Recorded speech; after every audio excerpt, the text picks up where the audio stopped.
Hola, buenos días a todos. Bienvenidos una vez más al programa El Camino de Dios. Les habla el More Joseph, director del ministerio es Jaim, y le doy gracias al Dios de Abraham, al Dios de Isaac, al Dios de Jacob, al Dios y Padre de nuestro Señor Yeshua el Mesías, pues nos ha concedido la oportunidad de vivir un día más y estar con ustedes aquí en el programa El Camino de Dios, programa que llega a ustedes todos los domingos de parte del ministerio es Jaim. El Centro de Estudios Hebraico El Camino Nazareno tiene el ministerio es Jaim tiene un centro de estudio. El Centro de Estudio Hebraico El Camino Nazareno se encuentra ubicado en la carretera 511, kilómetro 1.8 del barrio Renarango en Ponce. Allí nos reunimos todos los sábados a partir de las 9 de la mañana, donde estudiamos las Sagradas Escrituras desde un lente judío y enseñamos el pensamiento conceptual judío porque sabemos y entendemos que el maestro Nazaret y sus discípulos, las palabras que hablan sobre su vida y obra y lo que los discípulos testificaron de él, están escritos en un pensamiento judío. Y conocer este pensamiento conceptual nos ayuda muchísimo a poder trazar mejor las escrituras y poder entender lo que decían sus autores. Lo que usted conoce como el Nuevo Testamento, que en sí es las memorias del Maestro Nazaret, o sea, la vida y obra del Maestro Nazaret y el testimonio de sus discípulos, las cartas de Pablo, que son las cartas que él escribió a diferentes congregaciones que él se encargó de llevar el mensaje mesianista judío del tiempo del Segundo Templo que a él se le había encomendado.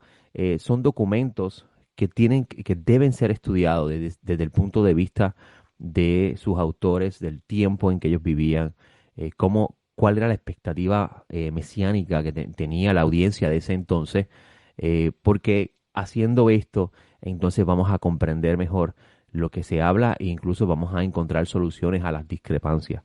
Y, y esto lo hacemos en nuestro centro de estudios, así que les tendemos una cordial invitación para que pueda con nosotros estudiar. Pero no solamente esto, también hablamos estudiamos la Torá y enseñamos la Torá no solamente como un documento histórico o un documento que habla de la historia del pueblo de Israel, sino también como la sabiduría de Dios que ha sido entregada al pueblo.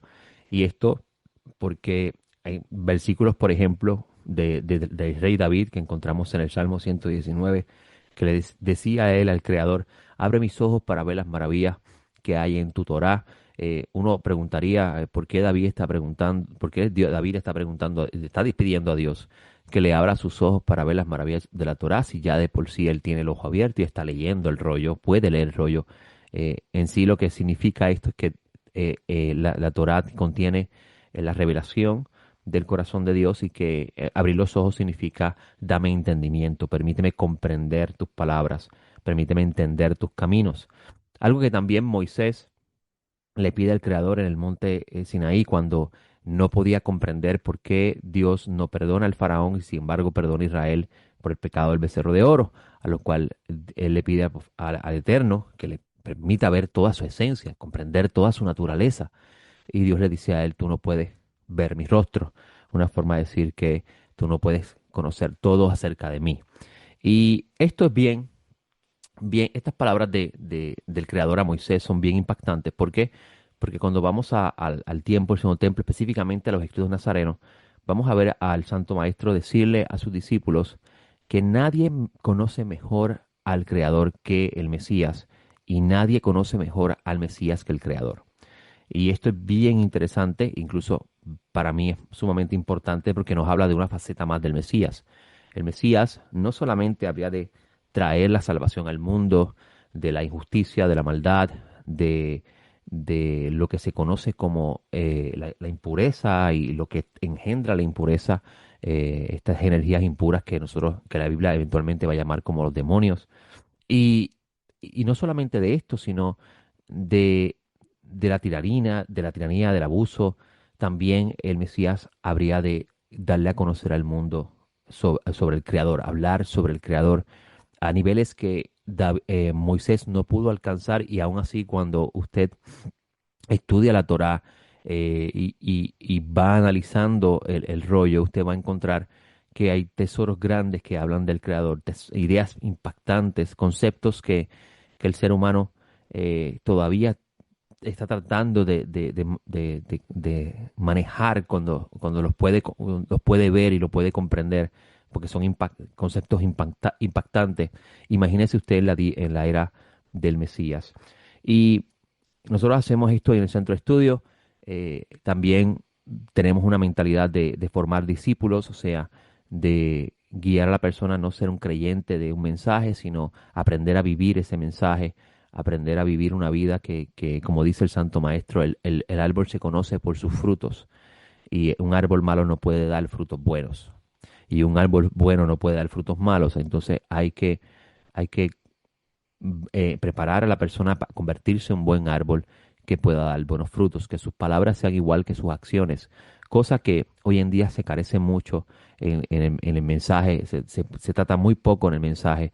Las personas están siendo más bien llevadas a mensajes de motivación, mensajes de éxito y logros en la vida, de autorrealización. Sin embargo, ese no es el mensaje original de la Sagrada Escritura y eso no es el concepto del discipulado. El concepto de discipulado es la educación del estudiante, porque eso es lo que significa discípulo en hebreo, talmid, del estudiante, la aspiración del estudiante a ser igual a su maestro y a la misma vez experimentar, conocer a Dios como lo conocía su maestro, lo conoce su maestro y vivir una vida que sea ejemplar ante otros. Una vida piadosa, una vida donde se practica la justicia. La justicia en el pensamiento hebreo es hacer lo correcto.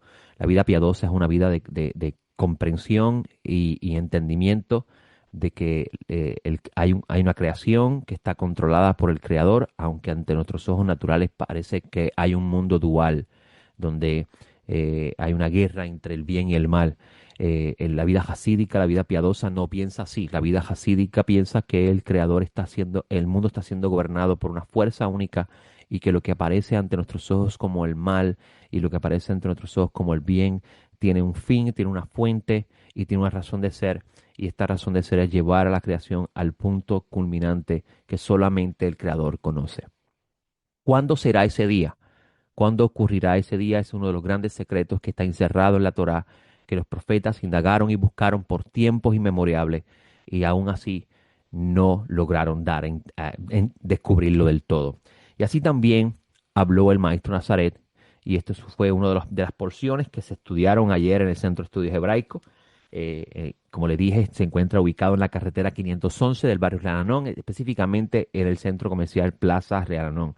Allí nos reunimos todos los sábados, así les tenemos la cordial invitación. Si usted quiere saber cómo llegar, también puede entrar a nuestra página web, elcaminoelnazareno.com. Allí se encuentra el enlace del GPS, de lo que se conoce como el GPS, para ser dirigido por las diferentes plataformas GPS que usted quiere utilizar para llegar a nuestro centro de estudio. Le invitamos. Allá en nuestro centro de estudio comenzamos un nuevo libro, un nuevo Sefer. En hebreo, Sefer es libro. Y este libro se conoce como el libro de Bamidbar. Sí, es el libro que usted tiene en su Biblia como el libro de Números. El libro de Números originalmente es conocido como el libro de Bamidbar. Bamidbar significa el desierto. Y Bamidbar contiene dentro de esa palabra una palabra adicional y esto es bien interesante. La palabra midbar es desierto en hebreo. Ba le da el sentido en el desierto, Bamidbar. Pero dentro de la palabra midbar está la palabra dabar. Y esto es interesante, ¿por qué? Porque si usted va al profeta Jeremías, si la memoria no me falla, o creo que Josea, no recuerdo muy bien, pero un profeta del Tanaj dice, la llevaré al desierto y le hablaré al corazón. Y usted lee eso, la llevaré al desierto y le hablaré al corazón. Y como no conoce el hebreo, no conoce el pensamiento conceptual judío que está impregnado en la Torá, la revelación, porque Dios le habló a Israel dentro del pensamiento que ellos tienen, de la revelación que ellos recibieron, usted no le va a encontrar relación, no va a haber conexión entre el libro de Números, pero sí, cuando conoce el libro, en la palabra Bamidbar, le va a encontrar sentido, porque es en el desierto donde el Creador bendito sea, le habla en el corazón. Y entonces hay una relación entre el desierto y la revelación de Dios o hablarle Dios a la persona. Y incluso adicional, el tema del desierto está vinculado al exilio, a salir de un lugar esperando entrar a otro lugar o regresar al origen. Y aquí es donde entran muchos conceptos metafísicos de los cuales habla el pensamiento judío que están encerrados en la Torá. Y escuche bien, esto no es algo aislado de la Torá. Los mismos escritos nazarenos hablan de estas ideas cuando usted conoce el fundamento del pensamiento. Incluso si usted va al libro de Revelaciones, capítulo 12, usted va a encontrar de una mujer que lleva al desierto, que muchos interpretan como la iglesia. Claro, la iglesia no existía cuando estos textos fueron escritos. El concepto de la iglesia como usted conoce hoy. Y más aún, cuando usted lee el capítulo 12 del libro de Revelaciones, usted va a encontrarle que esa mujer es la que da a luz al hijo, y entonces esa mujer es llevada al desierto. Claro, es un apocalipsis no debe entenderse de forma literal, pero si está hablando de la iglesia, entonces la iglesia existía antes de Jesús, y ahí hay un problema, porque a mí me dijeron que la iglesia nació en Pentecostés, y ahí donde hay discrepancias de ideas que no creo que se puedan reconciliar porque no son sostenibles. Ahora, si entendemos que la mujer es una metáfora para Israel, que es llamada en la Biblia en ocasiones, es llamada como la mujer, incluso Hashem a veces la acusa de ramera y también la llama de mujer, mujer que será desposada por su marido, y tiene diferentes títulos o ideas que van detrás de este concepto.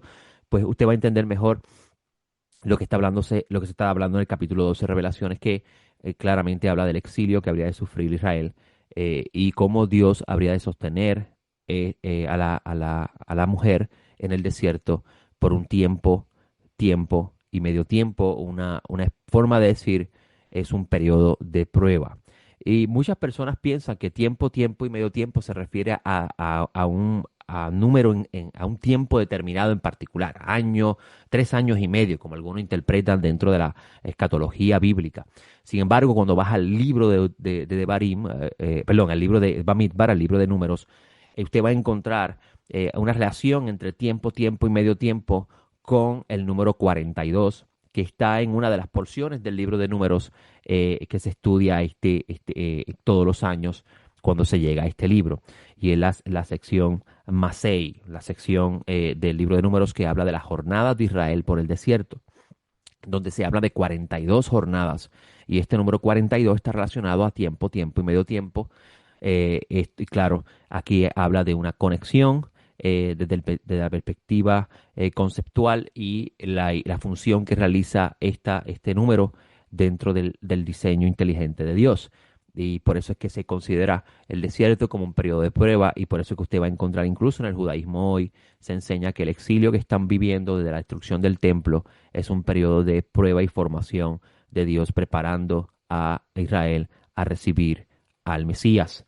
Y esto claramente se conecta con la idea con lo que Yeshua dice en uno de los evangelios, cuando dice que a esa generación le será quitado el reino de Dios y le será dado una que produzca los frutos de ella.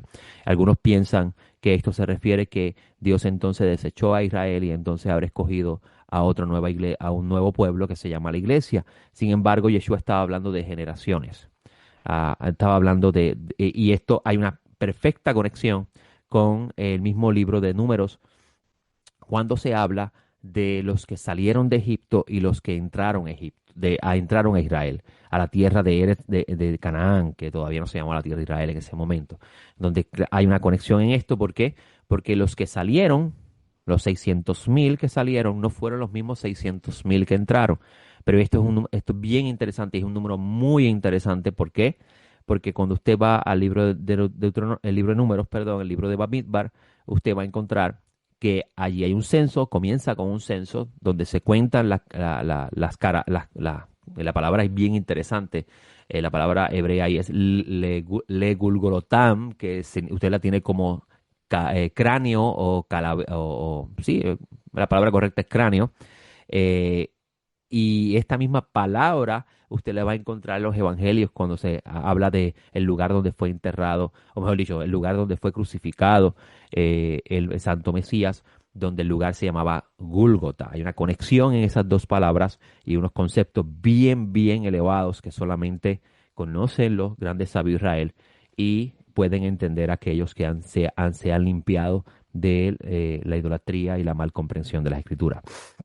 Y en el libro de Babel usted va a darse cuenta que hay un censo de cabezas, por usar un lenguaje apropiado, por no decir el cráneo, y Y este censo habla de 600.000 personas que están siendo censadas y luego al final del libro se censa y están las mismas 600.000.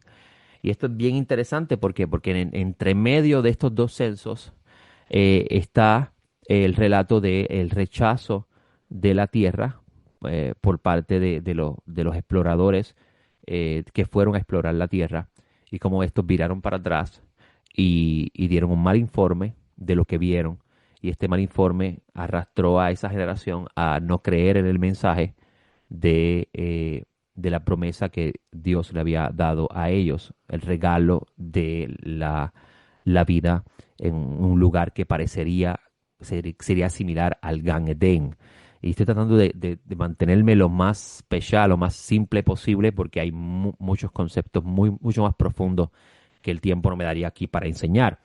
Y estos, por como consecuencia de esto, el Creador sentencia a esa generación que salió a morir en el desierto en 40 años, donde este número 40 habla de la letra Mem. La letra Mem está muy relacionada a un tiempo de formación y un tiempo de renovación, donde se habla también del número 40 como parte de esto. Y esa generación muere en 40 años y luego nace otra donde esta es la que va a entrar a la tierra. Y esto que usted ve en el libro número es lo que está en la mente del Santo Maestro cuando dice el reino de los cielos le será quitado a esta generación y le será dado a uno que produzca los frutos de ello. Así que ayer empezamos a estudiar el libro de números en nuestro centro de estudio y también como parte de la lectura de esta porción, usted va a encontrar, o bueno, mejor dicho, leímos también 1 Samuel 20, 18 al 42 y Mateo 24, 29 al 36. Ayer no me dio tiempo para comentar sobre Mateo 24, 29 al 36, pero voy a aprovechar hoy que estoy aquí con ustedes y este programa se graba y se coloca en nuestro podcast para esas personas que viven en otras partes del mundo, que nos escuchan, porque tenemos una audiencia fuera de Puerto Rico muy grande y ellos escuchan este programa que está transmitido en PAB todos los domingos a partir de las 7:30. Así que pues voy a aprovechar para hablar sobre este tema porque ellos también van a escucharnos. Y en el capítulo 24 del Evangelio según Mateo, la vida y obra del Santo Maestro según Mateo, usted va a encontrar que en el versículo 29 de ese capítulo 24, el Santo Mesías va a hablar de lo que va a suceder después de la tribulación de aquellos días o lo que podría suceder después de la tribulación de aquellos días. Ambas lecturas son aceptadas. ¿Por qué? Porque cuando usted estudia la razón de ser de los tiempos de angustia que el Creador trae al mundo o trae a su pueblo Israel, ellas no son castigos para destrucción como a las personas tradicionalmente puede entender, sino son formas de llevar a las personas a arrepentimiento. Incluso usted va a encontrar el profeta Isaías hablando de eso. Cuando el Creador trae justicia al mundo es para enseñarle al ser humano a enderezar sus caminos. Y esta es la forma en que los nazarenos entendían la idea de angustias y tribulación. La intención es llevar a la persona a reconsiderar sus caminos y regresar a la fuente, regresar al Creador, porque el Creador es el Creador de todos los seres humanos y el deseo del Creador es que todos los seres humanos le conozcan. Incluso es una de las palabras más importantes que el Santo Mesías enseña.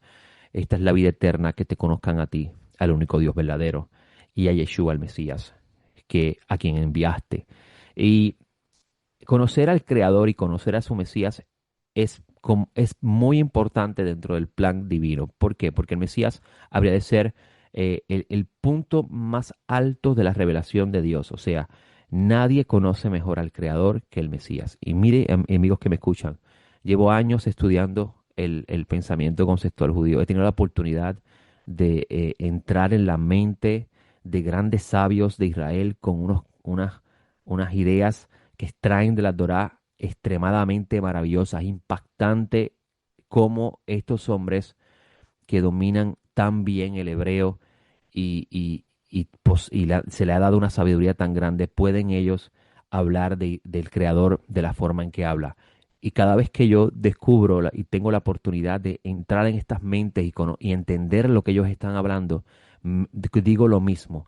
¿Cómo será en el día que el Mesías aparezca y hable sobre Dios? Como dice el Santo Maestro, vendrá un día donde les hablaré del Padre con toda claridad. ¿Cómo será ese día? Cuando el Mesías comience a hablar del Creador, cuando comience a hablar de eso que llamamos Dios, de ese que llamamos Dios, la fuente de las fuentes, la causa de las causas, el productor de efecto, aquel a quien Yeshua le llamaba mi Padre. Pero no solamente Yeshua le llamaba mi Padre, sino que él le enseñó a todos sus discípulos que debían también llamarle mi Padre. Y eso lo va a encontrar usted en el Evangelio de Juan. Imagínese cuando llegue ese día. Pero para poder llegar a ese día, es necesario que la humanidad sea refinada. Es necesario que la humanidad pase por un refinamiento para que así aquellos que han decidido por sí mismos comenzar el camino correcto y abandonar el camino malo, puedan hacerlo por su propia voluntad y no por, por obligación. Pero para llegar a ese día, tiene que aparecer el Mesías. El Mesías tiene que regresar para traer entonces lo que se conoce en el mundo hebreo como el Tikkun Haolam, la reparación del mundo. La idea tradicional con respecto a la venida del Mesías es que el Mesías vendría, tomaría un grupo de personas a quien él escogió, se los llevaría para el cielo y se quedarían en la tierra las personas que no creyeron en él y serían castigados por 7 años porque el mundo le va a ser entregado al anticristo y va a comenzar la persecución. Pero eso es una fábula creada por mentes humanas que no entienden el pensamiento conceptual del maestro Nazaret, que claramente entendían los nazarenos y entendían también los judíos que rodeaban al maestro Nazaret cuando Yeshua hablaba del concepto del reino de Dios. Así que cuando usted lee, por ejemplo, el capítulo 24, versículo 29, cuando dice, el sol se oscurecerá, la luna dará su resplandor, las estrellas caerán del cielo, las potencias de los cielos serán conmovidas. Estas cosas el maestro Nazaret no las dijo de forma literal. Está hablando de una conmoción cósmica que traerá su efecto sobre la población, sobre el mundo que está debajo de las estrellas. En el pensamiento conceptual judío se dice que el mundo está sujeto a la influencia de los astros y que el Creador, bendito sea, quiso así esto por un tiempo determinado, pero cuando vendría la redención no habría más poder sobre los astros, de los astros sobre la humanidad. Y esto es bien interesante, este concepto, obviamente hay mucho más que explicar sobre ello, pero este concepto es bien interesante porque entonces usted va a entender mejor el libro de Revelaciones cuando dice en el capítulo de la nueva creación, de los cielos nuevos y la tierra nueva, que no habrá necesidad del sol, no habrá necesidad de la luz del sol, no habrá necesidad de la luz de las estrellas, no habrá necesidad de la luz de la luna, porque la gloria de Hashem va a iluminarla completa. Esto significa que la influencia directa de los astros y la luz que esto emanan, que es el secreto del capítulo 1 de Génesis, no estaría más sobre la humanidad. Y luego de esta conmoción cósmica que va a traer consigo el que los seres humanos pierdan dirección hacia dónde se dirigen y traerá confusión en el pensamiento humano. E incluso la misma policía de Puerto Rico reconoce que cuando la luna está llena es cuando más crímenes hay, y esto no es algo solamente de Puerto Rico, es algún dato que se puede comprobar en diferentes partes del mundo, o sea que hay un efecto en la psiquis humana cuando la luna está en su estado más potente, porque claro, está más cerca de la Tierra, esto significa que hay una influencia de parte de ella sobre las personas que la habitan. El Santo Maestro dice que después de esta conmoción cósmica, entonces va a aparecer la señal del cielo del el Hijo del Hombre. Esta figura del Hijo del Hombre es la figura del Barenash, del cual se habla en el libro de Daniel, que en el mundo del Segundo Templo comienza a desarrollarse otras ideas sobre él. Incluso usted puede leer en el segundo libro de Enoch, donde se habla de esta figura también del Barenash. Y esta figura es una figura escatológica que el Eterno reserva para el tiempo del fin, cuyo propósito no es simplemente traer la redención en el mundo, sino también traer el orden y traer la reparación del mundo a la tierra. Y usted va a encontrar que hay un versículo bien interesante, que es el versículo 32, que muchas personas han malentendido, El versículo 32 dice, aprended de la higuera sus parábolas, cuando sus ramas ya se pone tierna y brotan las hojas, sabéis que el verano está cerca. Las personas piensan que esto se refiere, algunos exégetas bíblicos piensan en que esto se refiere al resurgimiento del Estado de Israel. Pero Yeshua está hablando en parábola. Y la parábola está, lo que quiere decir es que, mire, cuando empieza, cuando empieza a cambiar, cuando usted empieza a darse cuenta, vamos al ejemplo de Puerto Rico, cuando usted empieza a darse cuenta que los árboles de aguacate, los aguacates están floreciendo, significa que está llegando la época de los aguacates. Y eso significa que hay un cambio en el curso natural del clima, del ecosistema en el que vivimos, de los vientos, etcétera, etcétera. Y así es, de esta forma es que el maestro está hablándole a su audiencia. Cuando ustedes ven que estas cosas están pasando, significa que estamos cerca de un gran cambio. Eso es lo que está hablando el Santo Maestro. Ahora, Yeshua estaba hablando de esa generación. Esto es uno de los temas más controversiales dentro de ciertos círculos del cristianismo, dado que hay excelentes profesores cristianos y profesores también judíos que afirman que cuando Yeshua estaba hablando en el capítulo 24 de estas cosas, él se estaba refiriendo a lo que habría de suceder próximamente en el año 70. Lo que evidenciaron ellos ante sus ojos, que en el año 70 el templo fue destruido, fue arrasado por los romanos. Y eso fue un periodo, antes de esa destrucción del templo, fue un periodo de mucha angustia, mucha tribulación. Y uno se preguntaría por qué esto sucedió. Algunas opiniones dicen que esto fue un tiempo de venganza por no haber aceptado el Mesías. Otros dicen que esta es la forma en que el Creador traería sobre nosotros el que hicieran arrepentimiento y se volvieran al Creador para que entonces Él enviase al Mesías, algo que los nazarenos también afirman. Arrepiéntanse de sus caminos, regresen al camino correcto para que así Dios envíe a su Hijo que está sentado a su diestra. Eso lo decía Pedro en uno de sus discursos, según está registrado en el libro de los Hechos. Y hay un versículo también que pertenece a esta lectura, el versículo 36 de este texto dice, pero acerca del día y la hora nadie sabe, sino ni los ángeles del cielo, ni el Hijo, sino solo el Padre. Este texto es bien importante para nosotros los discípulos del Maestro Nazaret, porque claramente nos lleva a nosotros a descartar cualquier persona que hable por ahí con esa osadía de a mí Dios me reveló cuándo va a ser la fecha del fin, ya yo sé cuántos días le faltan para el fin. Claramente el maestro está diciendo, ni aún el Hijo sabe cuándo va a ser ese día. Y usted se preguntaría por qué relación tiene en que el Mesías regrese y que sea solamente el Creador, bendito sea, el que sabe cuándo es que debe regresar. La relación de esto está en la comprensión de la idea de la preparación. Eso lo habla Yeshua en una de sus parábolas cuando habla de la fiesta de boda que un padre preparó para su hijo, donde, donde se enseña que cuando la novia esté lista, entonces ocurrirá la boda. Aquí vemos una idea bien interesante. El retorno del Mesías será mucho dolor para aquellos que hacen el mal, pero para aquellos que practican el bien y aguardan la redención, aquellos que tienen conciencia mesiánica, eso es lo que significa estar en el Mesías. No es convertirse en en religión, como algunos luego interpretaron. La idea de estar en el Mesías es una idea judía que significa tener conciencia mesiánica y está vinculada con el espíritu, la idea del Espíritu de Dios guiando a la persona a la preparación. Y este concepto habla de cómo mientras está llegando ese día, hay una preparación para ese día. Y es el concepto mesiánico del banquete mesiánico, de la fiesta de bodas que un padre preparó para su hijo. Que es una idea judía que Yeshua está hablando a su audiencia, que la audiencia sabía, lo que no sabía es cuándo era y si él era la persona. Eres tú ese de aquí para quien prepararon la fiesta de boda.